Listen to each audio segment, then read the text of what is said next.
So my name is Derek Hannon. I'm the Dean of the Faculty of Humanities and Social Sciences.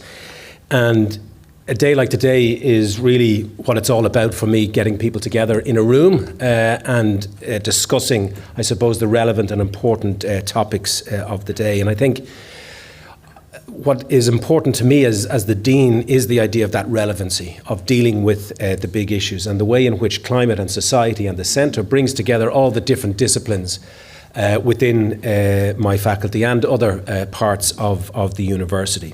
But listen, enough about me. And just to briefly introduce our first speaker today, Eoghan Daltun.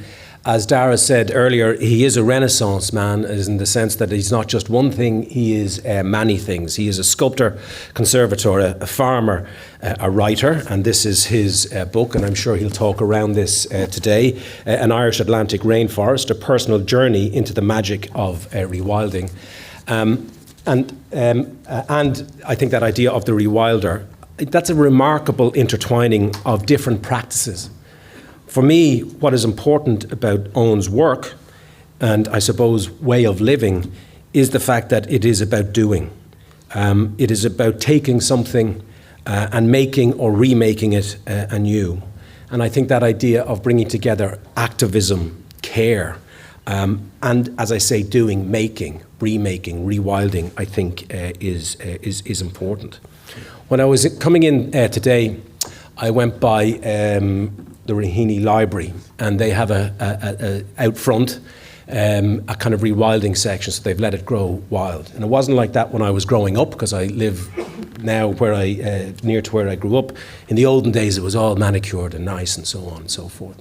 And what struck me was that what I'm being asked to do is to think again about how I see the world.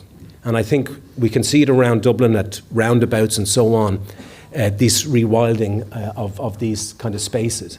And it's forcing us to see the world afresh, to see it anew, to get away from the idea of things that are ordered, things that are created in terms of some aesthetic theory or paradigm.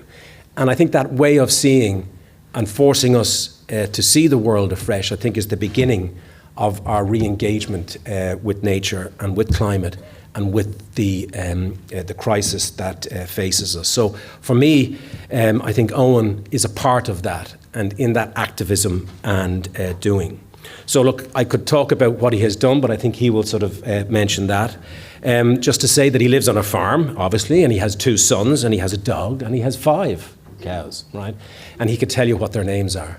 So listen, what we'll have is Eoghan will talk to us, and then there will be time for Q&A at the end of his talk. So it really gives me great pleasure to introduce Eoghan Daltun.